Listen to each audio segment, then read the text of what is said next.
India's big blow to Bangladesh, trans-cargo route shutdown, what happens next? One night, something happened that shook the trade map of South Asia. A decision taken behind closed doors suddenly put a brake on Bangladesh's supply chain and fulfilled a long-standing demand of Indian exporters. Without any prior indication, the Indian government abruptly revoked the transshipment facility it had granted to Bangladesh. But the big question is, why was this step taken so suddenly? Was it purely driven by economic reasons, or is there more to it? Is this a strategic move by India or a punishment for a mistake made by Bangladesh? Today, we'll dive deep into this very topic. But before that, if you are new to our channel, don't forget to subscribe so you never miss an update from us.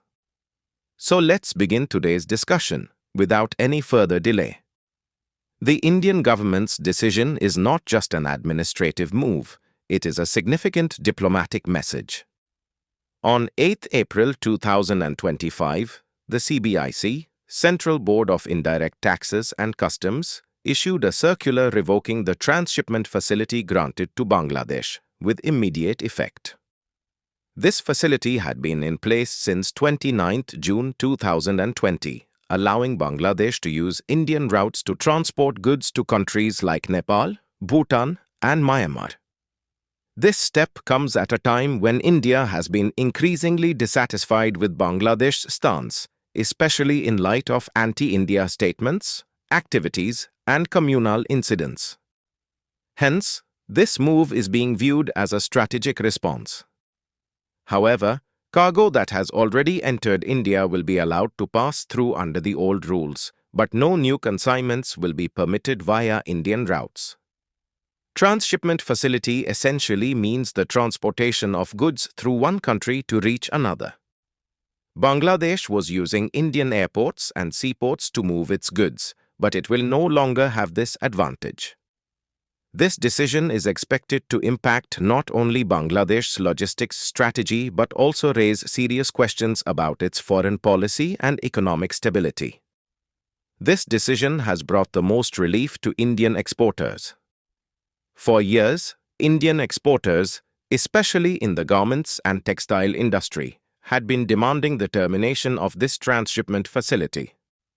Sudhir Sekhri, chairman of the Apparel Export Promotion Council, AEPC, stated that every day, 20 to 30 trucks from Bangladesh used to arrive at the Delhi Air Cargo Complex. This created additional pressure on airlines and slowed down the movement of Indian cargo.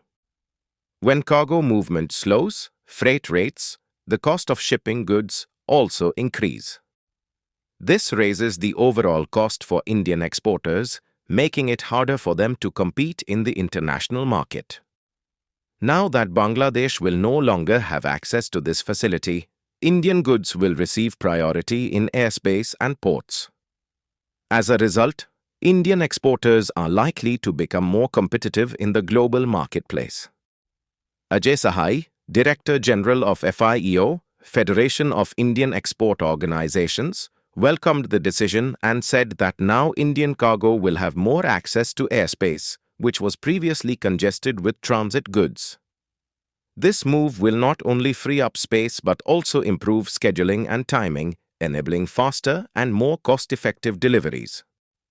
Both India and Bangladesh are major players in the textile sector. However, when Bangladesh had free access to Indian land and facilities, it started gaining an edge over Indian exporters. Now that this facility has been withdrawn, Indian companies are expected to benefit directly. Mithileshwar Thakur, Secretary General of AEPC, stated that the move will reduce logistics costs and strengthen Indian exporters in global competition. This step by the Indian government is not merely economic, it carries a deeper strategic intent. Ajay Srivastava, founder of the Global Trade Research Initiative, GTRI, pointed out that the decision will significantly impact Bangladesh's third-country logistics. Bangladesh will now have to find alternative routes that are either costlier or more complex, which will lead to delays and increased costs in its supply chain. For Bangladesh, this decision is not just a logistical setback, it is also a major diplomatic blow. Trade with landlocked countries like Nepal and Bhutan may now face disruptions, as these nations are connected to Bangladesh primarily through Indian territory. With the removal of the transit facility by India, Bangladesh's trade dynamics with these countries are bound to change. Another key aspect is the strategic concern surrounding India's northeast, particularly the Chicken's Neck, the Siliguri corridor. This narrow and highly sensitive stretch has always been a critical point in India's geopolitical landscape. In recent years, increasing Chinese activity in the region and Bangladesh's shifting strategic posture have raised alarms in New Delhi. This move, in part, appears to be influenced by such geopolitical considerations. There was a time when India and Bangladesh shared strong trade relations. India had unilaterally granted Bangladesh tax-free access to its markets, excluding only alcohol and cigarettes. However, in recent months, the situation has shifted. Attacks on Hindu minorities in Bangladesh and rising anti-India activities have created strains in the bilateral relationship. In 2024, bilateral trade between India and Bangladesh stood at $13 billion, but the warmth in their relationship has noticeably faded. Bangladesh's increasing tilt toward China has become a growing concern for India. In this context, India's decision sends not only an economic message to Bangladesh but also a geopolitical warning. This move reflects India's evolving approach toward its neighbors, one based on equality and mutual benefit. One-sided relationships that disproportionately favor the other party are no longer acceptable to India, especially when the other country plays a negative role against India on international platforms or in regional politics. The decision also aligns with and strengthens India's Act East policy. It will allow India to focus on developing new trade routes and logistic hubs to directly connect its northeastern states with international markets.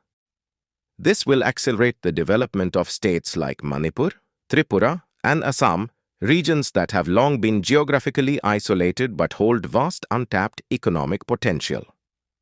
Revoking the transshipment facility clearly signals that India is becoming more assertive about its economic and strategic power. It's a strong message to those countries that mistake India's generosity for weakness. India has shown that it does not hesitate to take tough decisions when required. While Indian exporters are celebrating the move, concern is mounting within Bangladesh's logistics industry. Sectors like transport, air cargo, port services, and customs clearance are directly affected. This could also impact Bangladesh's GDP, particularly in export-dependent industries. Going forward, this decision will likely force Bangladesh to rethink its trade and logistics strategy. It may have to explore alternative routes, such as sea-based shipping corridors or enhanced connectivity through Southeast Asia with China's support. However, these alternatives are more expensive and complex, which would significantly raise Bangladesh's logistics costs.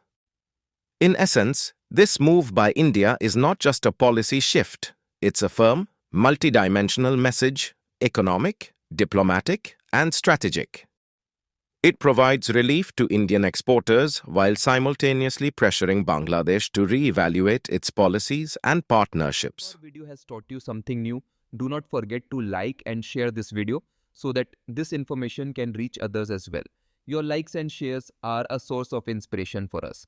If you have any questions or suggestions, please let us know in the comments. It will be our honor to answer your questions and listen to suggestions. And yes, if you like our content, subscribe to the channel and press the bell icon so that you stay connected with every new story. Thank you. GRT Business YouTube channel sources, news from various news agencies, opinion polls and other public sources. We try to ensure that every report and summary is accurate and verified, but we are not responsible for any dispute or error. Our aim is only to provide you with accurate information.